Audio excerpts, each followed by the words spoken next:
He cheated on me, but I still love him and want him, and he says he still loves me. I'm confused. This is a letter from Delena, and we will be going through it right after this.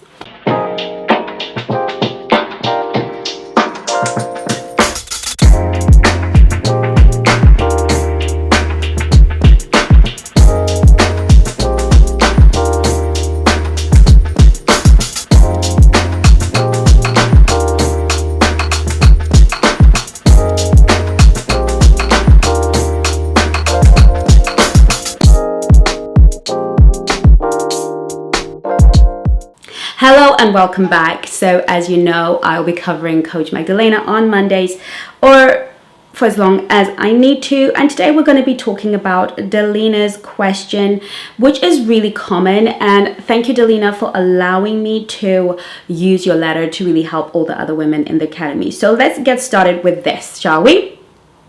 Hi Chengi, I've been watching a lot of your videos regarding wounded masculine men.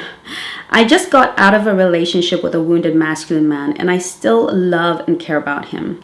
He cheated on me with another woman from our church. It hurts, but I still see them at church every Sunday. I don't know why I still want him, love him, and I've done everything in a relationship. When we broke up, he didn't fight for me. He still tells me he loves me, but he's not fighting for me. Can you help me? This is really painful to hear. It's very sad for me to hear because you're not the only one going through this kind of pain. And unfortunately, you will not be the last one. A lot of us really have gone through this, and many of us will, which is why I chose to do this particular letter. Thank you so much for watching my videos. It's really valuable to me when you are watching, but this also happens a lot when we watch YouTube videos and we go from channel to channel and we get tidbits, is we don't actually develop a deep understanding of the subject matter. As content creators, we have a very tough job. There's certain conversations for those of us who are wise that simply cannot happen on a public platform. And they need to happen behind closed doors because there are questions that need to be asked that simply cannot that will not we have to give blanket advice to everybody because everybody is different. But in every scenario, you need to book a call. But I understand that may not be an option for everybody or a desire. But in this case, another typical thing that we do is what Delena is doing is making an excuse for a man who has hurt her. She doesn't want to be angry at him or upset at him because she has created an attachment and a bond to this man. And we're going to talk about that in a little while. But you don't want to hate him, because if you were to hold him accountable for his actions, then you would not be able to emotionally rationalize to yourself why you're still there. Because if you had to have that conversation about why am I allowing this to happen to me, what is it about me that feels unworthy of better, then we now have to face some of our demons, right? And we don't want to face our demons because facing our demons is painful, and nobody wants to run towards pain. We run away from pain. We have a nervous system that is wired to avoid pain, to run away from pain. So at this point, what we do is we create a different kind of pain. We create a kind of pain that makes us wrong so that he can be right. And I put a post on my Instagram around this to say that when we are so attracted to a man, we have a way of making ourselves wrong. So in this instance, Delena has decided that he is masculine, amazing, but he's just wounded. And you know, if it's because he's wounded, so she's kind of making excuses for him at this juncture. And you know, she's starting to look at herself and say, you know, I did everything that I could, but maybe somehow I missed a piece. The reality of it is this man is telling you that he loves you because he wants to string you along. I'm so sorry, but I really feel that this is very sociopathic. This is a lot of men, not a lot of men. There's some men who have developed real narcissistic sociopathic traits that they have zero empathy for the person who loves them dearly. He doesn't care about you. He cares about himself and making sure that his harem and his rotation is in order. This is classic stringing along. This is classic stringing along. When somebody cheats on us, they have betrayed our trust, and people cheat on the person that they perceive to be lower status than themselves. The bottom line is he has zero respect or value for you. I don't want to get into cheating too much because it's a very, very complex conversation, and I don't want to blanket sweep a kind of broad spectrum. But by and large, if at the dating phase, at the courtship phase, if a man is already cheating, he is already letting you know that he is emotionally unavailable, not to you, not to the woman is cheating with you on. He is simply emotionally unavailable, and therefore he is simply not good for you. The worst part of this whole story is not only did he cheat on you, he cheated on you with a girl in church, and then you have to see them all the time. Then he has the nerve to tell you that he loves you, but this is not a problem. I'm okay. I've come to accept and live with the fact that they are horrible human beings that live on the planet with us, and there's nothing we can do. We can't sift them out. We can't throw them on an island somewhere with themselves, with women who are like them, because we know that they're women who are just as bad. So we can't stick them out there and kind of get them to love themselves. You know, let's just love yourselves. Just date each other. We can't do that. We have to live amongst them. So I've come to accept that, and I hope that you've come to accept that too. The question, therefore, is if he, the question is about you. Why do you think it's not important for you to think, hey, I deserve better? I do. I'm a good woman. I love well. I love from a good place. I really show up in a relationship and give my best, and I present my best foot forward. And that means I deserve better. I deserve loyalty. I deserve care. I deserve cherishing. Why do I deserve? Why am I okay? And why do I deserve to be discarded in a meaningless way, humiliated, paraded in this way? What is it about me? What is in me that is so wounded and so broken? What do I need to fix? Because you see, unless we have that conversation, Delena is only going to go and find another man who will do exactly the same, because she's always going to be pursuing that narrative. She's always going to be coming from a place of, I am nothing, the man is everything, and that's how it is. And when many of us get caught up in this trap, I am nothing, I must mean nothing. He cheated on me because he's wounded. He cheated on me because, you know, I did something wrong. He cheated on me because I must be somehow broken. This is natural. This is natural. We've been wired and scripted to think this way, but it is not divine. It is not God's intention. It is not how we were made to be.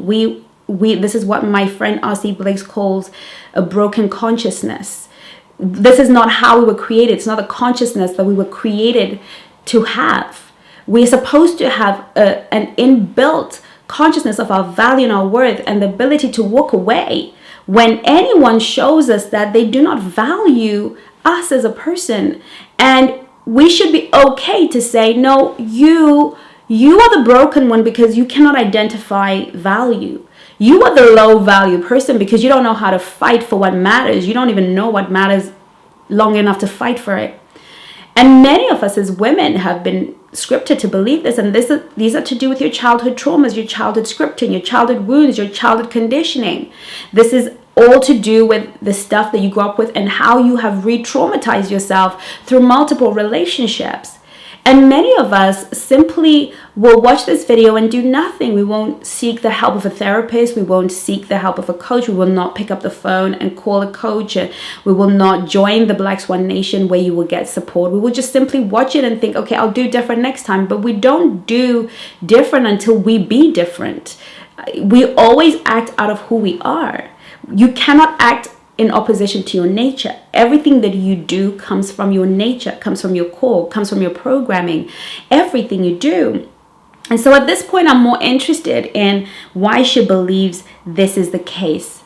But I also want to address finally why we judge ourselves for loving these kind of people. The biggest thing here is, and it may seem like I was judging her, but I was really asking her to come out of the place of undeserving to the place of deserving.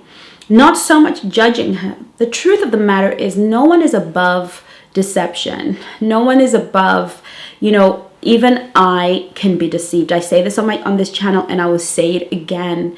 It is easy for any human being to be deceived. The Bible says in the last days, deception will be so much that even the elect, were it not for the grace of God, even the elect will be deceived. So there is a deep darkness and a deception that is upon the earth, and all of us are privy to it. If somebody is intent on deceiving you, ladies, it doesn't matter who you are, how educated you are or not, how experienced you are or not, how expert you are or not, if somebody sets it in their heart to deceive you, you would have to have God intervene from heaven, because you're going to be deceived. But whilst you're being deceived, you're a human being. You're going to fall in love with that person. If they come and present themselves as somebody who can meet your need, and those are the best deceivers, the ones that, know and can intuitively, instinctively pick up on your needs and your core needs and present as people who can meet those needs. It is very natural for us to create a very strong attachment to them, because they become a source of supply for some of our needs that have not been met either in childhood or that we're just not able to meet by ourselves. That's the whole exchange that happens when we fall in love. And so if somebody is coming and presenting themselves in a way, of course you're going to be in love with them. And I hate to break it to you, but you can't unlove somebody because they hurt you. You can't unlove somebody because they're not worthy of you. You can't unlove somebody because they were unfair to you. You can't unlove somebody because they cheated on you. And this is the crux of the matter. The crux of the matter is, we believe that because of the way it ended, or because of everything that happened and the pain that we suffered within the relationship or the courtship, we should not love them. We should not feel anything for them. We should feel nothing but rage and resignation, rage and relief. And the people around us make us feel like, why are you still crying over that idiot? Like, why are you still bothering with that guy? Like, are you still thinking about that fool? Right? It's as if you can switch it off. But unfortunately, we cannot switch off emotions. What we can do is master emotion. And this is where I'm just going to stop for a little bit, and we're going to put the All Access Pass advert, and I'm going to talk about this when we get back. Men want exactly what you want. They want connection. They want to fall in love. They want to have a family one day. Their desires are actually no different from yours. Difference is, a man wants that with a woman he deeply desires and finds really attractive. I will teach you the nature of men. What every single man, good, bad, ugly, or indifferent, even your pastor, desires in a woman. So I am inviting you to enroll in the Mastering Attraction Masterclass. However, why stop there? Why not get into the Black Swan Nation All Access Pass and access all the courses in the Academy? Why not go and figure out how to build a relationship in the most high value, most feminine, most amazing way by becoming part of the Black Swan Nation? See you on the inside.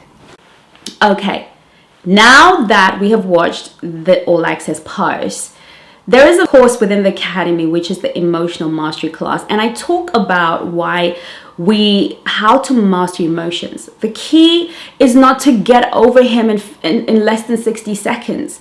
The key is not to judge yourself and condemn yourself and berate yourself and gaslight yourself to get over him, but to actually feel the feelings, to actually surrender to the feeling that I love him. And to celebrate the fact that you have the kind of heart that even when it's being broken, it opens up to love. That is a beautiful thing to possess or to be in possession of. A heart that can love even when it's being broken. And we don't always celebrate these kind of hearts. And it's okay to still be in love with your abuser, with the person who took advantage. It's okay to miss them. And when we make it okay, then we eliminate the energy of resistance, because we know that resistance is an energy that causes multiplication. It just causes whatever is in it to multiply. We know that the children of Israel, when they were put in slavery, what happened? They increased, right? We know that when you oppress and resist the people, all they do is want to get bigger, badder, right? We've seen through history that oppression is the best way to multiply a thing. And so when we're resisting the feeling that we love them, and we're not just saying, you know what, I love him. You hurt my feelings, but I love him, and I'm going to let that love be in my body, and I'm going to let my body experience that love, because obviously this emotion is signaling a need that I need to love. That's what it's telling me. It means for me to be fulfilled and whole, I need to love someone. And right now I'm loving the person who hurt me, because they were the last person I had that feeling for. But this feeling doesn't have to be me. It doesn't have to be what drives my emotions and drives my life. I have the ability to feel this feeling. I have the ability to get to the root of this feeling. I have the ability to process this feeling and get to the other side. And because emotions are created to pass, they by nature have to go in and out of our bodies. But when we resist them, they stay put, and we then become fixated, and then we go through an emotional crisis, and then we create chaos within. So I want you to understand that it's okay. I'm giving you permission for all the women whose hearts are breaking right now over a situation like this, and for you, Delena, I am giving you permission to still love him. And I am inviting you to use that love, that energy, to create something even more profound and more beautiful for yourself. I know that what you want to hear is go on no contact for 30 days, don't talk to him, block your Instagram, twirl around, shake it about, do a booty talk, do these affirmations, and he's going to come back crawling, begging, saying, I don't know what I was thinking, Delena. You are bone of my bone and flesh of my flesh. How could I have completely missed it with you? You are everything, and everything is you, Delena.